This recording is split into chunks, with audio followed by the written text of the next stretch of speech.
fantastic.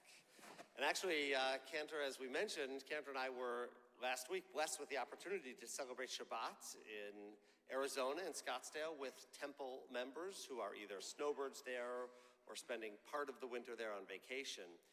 We actually missed all of you, even though it was really nice to connect to all of our family and friends who are out there. And while everybody enjoyed the services and the sunshine, the consensus was that we all really wanted to be here. We missed being here in this space with you in our real sanctuary home. Now, speaking of going home, I have the opportunity tomorrow with my family to make a quick trip to Louisville, Kentucky. It's actually Meg, my wife's childhood home, to celebrate the 90th birthday for her father. We actually feel very lucky to be able to be, once again, with family, with friends, in such wonderful moments of time, whether it's Shabbat in another town, in this sanctuary tonight, or at home for that wonderful celebration of a birthday. And both of those coming home stories actually reminded me how lucky we really are, how lucky I am to be part of this congregation, this amazing community that has become a surrogate family for me, Meg, and our children. Without any relatives in town, this place has embraced us as part of the family. For us, Michigan has become a great place to live. And I'm especially aware of this as we prepare for next week's holiday, Passover, the celebration of the natural springtime renewal that will be happening all around us soon. Really, it is the best time of year to be here in Michigan, when the buds start to come and the sun shines and the warmth comes and we enter into spring and summer once again. But as you know, with everything in life, there are blessings and there are challenges. Family celebrations sometimes bring challenging relationships with family members. Family communities of love, sometimes have difficulties that we face, but we face them together. And I'm going to share with you a little bit of the story of what happened over these last couple of weeks that has become a real challenge in our community. I'm speaking specifically of the events that happened at Bloomfield Hills High School just 2 weeks ago, where a diversity assembly went wrong. It went wrong when a guest speaker was invited to share her personal story of growing up as a Palestinian American. But in addition to offering her own personal experiences, she went on to malign Israel and its treatment of the Palestinian people. Using historically dangerous and anti-Semitic rhetoric, she spoke of the atrocities being performed by the Israeli army. She referred only to Palestine, not Israel. And she systematically denied the Jewish right to self-determination in front of students at a high school diversity assembly. It was really a case of the wrong time, wrong person, wrong place, because while her opinions may have been formed from her own lived experiences, that assembly was simply not the place or the time to be talking about the Israeli and Palestinian conflict. It was supposed to be a DEI learning session, not a political event. A simple Google search of her name clearly identifies the speaker as an organizer of the International Solidarity Movement, a pro-Palestinian group that recognizes the right to legitimate armed struggle against Israeli occupation. The school's administration, though, was complicit when they admitted that they had not appropriately vetted the speaker and never removed her from the stage, allowing her message to be shared during 4 separate programs, one for each grade level. And then an alphabet of mistakes led to meetings with the Jewish community leadership, apology letters, and anger in both the Palestinian and Jewish communities. And everything culminated in an ugly emergency board meeting with open public comment that bordered on racism, anti-Semitism, and hatred from both camps. And the fallout really is ongoing. It hasn't been solved. Even though the community is now cooling off during spring break, the tensions are high, and much work still needs to be done to heal.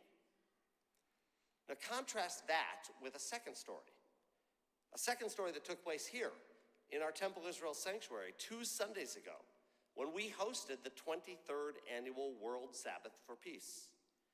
Opening with the blowing of the shofar, a Muslim call to worship, and a Hindu blowing of the conch shell, more than 250 people heard prayers, listened to music, learned about the cultures of many different religious communities. And the highlight for me was standing here on this bima alongside 20 other clergy in our traditional garb. We were arm in arm, pledging to promote peace, understanding, and civil discourse. Blessings and challenges. One community. There is still work to be done, but at Passover time, hope springs eternal, nonetheless. Indeed, that is the message of Passover. Sitting around the Seder table, we recount our ancestors' journey from slavery to freedom. We recall the Israelites' wanderings through the wilderness and the creation of a vibrant, ancient community. And along that journey, indeed, they faced challenges and obstacles, but they remained focused on the ultimate goal of self-determination. And the retelling of the story at Magid, the core of our Seder each year, shapes a set of values that are handed down from generation to generation, l'dor vador. We are taught to make sure that future generations clearly understand that is why the Seder is so much fun, to engage every generation, so that each one of our generations can address the challenges that we face as a Jewish people. The Passover narrative is captured in the book of Exodus. The book of Exodus was just concluded 2 weeks ago in our cycle of Torah readings. And in the transitional moment between books of the Torah, Judaism teaches us to say, Chazak, chazak, vanit chazek. Be strong, let us strengthen one another. It is a reminder that things will not always be easy, but that together, as a community, with faith and with individual strength, we can persevere. As you all know, anti-Semitism in this country and around the diaspora is on the rise. We are hearing it from public research and from personal experience. Israel, too, if you've been watching the news, is facing existential challenges from within and without. The current Israeli government threatens to weaken ties to secular and liberal Jewish institutions while trying to strengthen Israeli autonomy. And at the same time, Palestinian activism is finding its voice. In the face of that messiness, the answer is clear from our tradition. Chazak. Be strong. Educate yourselves. Learn about other people. This is exactly why we here at Temple Israel are bringing in Barry Weiss in May. Her book about anti-Semitism is a powerful tool to enlighten our path forward. Her historical analysis and thoughtful advice offers answers to the difficult realities of anti-Semitism ahead. Chazak. Be strong as you defend Israel's right to exist and our people's right to self-determination. But at the same time, we must also be open to narratives that may be unfamiliar.